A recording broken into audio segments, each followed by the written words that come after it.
Hey everyone, and welcome to The Explainer. Today, we're digging into a really powerful idea that completely changes how we solve problems: design thinking. If you're ready to see how it works, you're in the right place. And hey, make sure you're subscribed so you never miss one of these.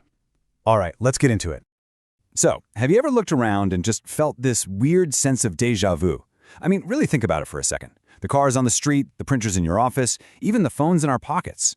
Why is it that so many of them feel, well, like they're just slightly different versions of the exact same thing? You know, this quote from a business leader just hits the nail on the head. When everybody's making the same stuff, you get stuck in this vicious cycle, this brutal fight over tiny little scraps of the market. It's totally exhausting, and you're getting less and less back for all that effort. Look, it's not just a bummer for us as customers, it's a total dead end for real innovation. But what if I told you there's a completely different way to approach creating new things? A proven way to just break out of this cycle of sameness. Well, that better way is called design thinking. It's this powerful, human-centered approach to innovation.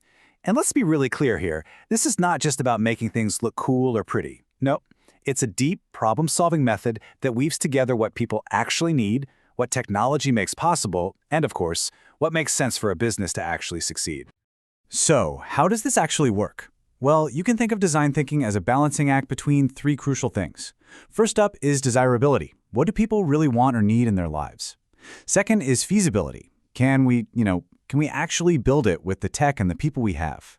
And third, there's viability. Can we build a sustainable business model around this thing? The magic, the real breakthrough ideas, they happen right in that sweet spot where all three of these circles overlap. And a perfect example of this is the Nintendo Wii. Remember that? While Sony and Microsoft were in this heavyweight slugfest over who had the best graphics and the most processing power, Nintendo just stepped out of the ring. They focused on desirability, making gaming fun and accessible for everyone, not just the hardcore gamers. By using simpler, totally feasible gesture controls, the console became viable. It was way cheaper to make and massively profitable. They didn't just try to win the game, they went and invented a whole new one. Okay, so that's the big idea, but what does this actually look like when the rubber hits the road? How do you go from some vague concept to a game-changing product using this framework? Let's walk through it. The first thing you've got to understand is that this process isn't some rigid, step-by-step checklist. It's much more fluid, like a cycle through three different spaces. First, you have inspiration.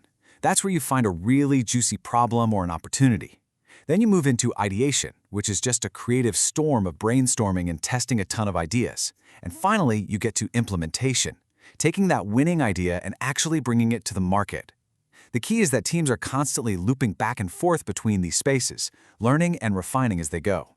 To really see how this works, let's dive into the story of Shimano.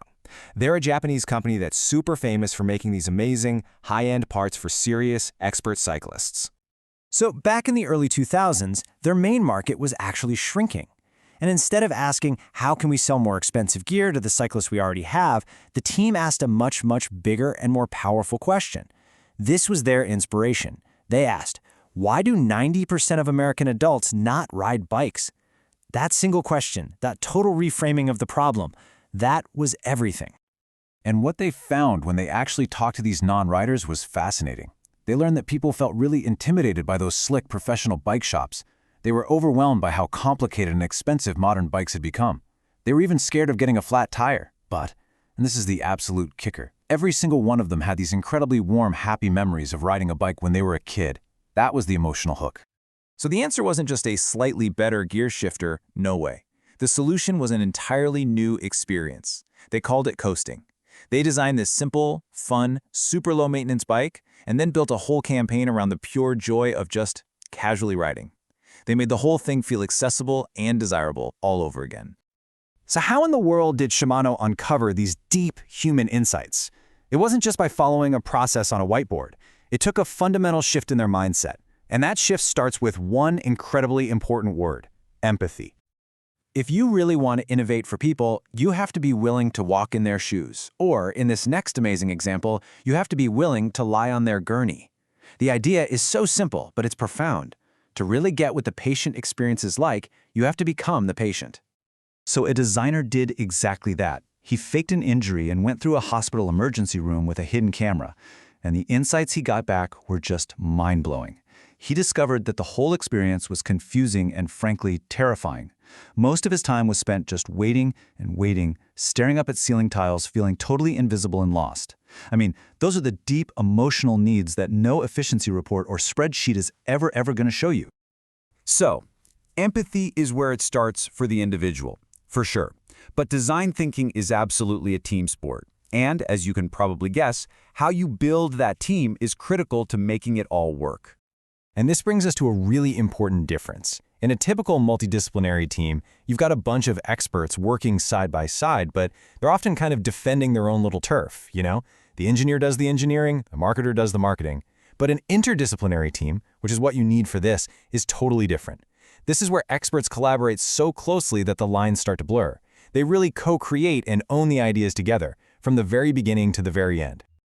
Okay, let's wrap this all up. If you remember nothing else from this explainer, let it be these 4 principles. 1. Put people first. Always start with human needs. 2. Embrace constraints. Don't see limits as a problem, see them as fuel for your creativity. 3. Fail early to succeed sooner. That means building quick prototypes to learn and get better, fast. And finally, collaborate radically. The best ideas almost never come from one person. They come from bringing diverse minds together. So, as we finish up, I want to leave you with this question. Just think about it.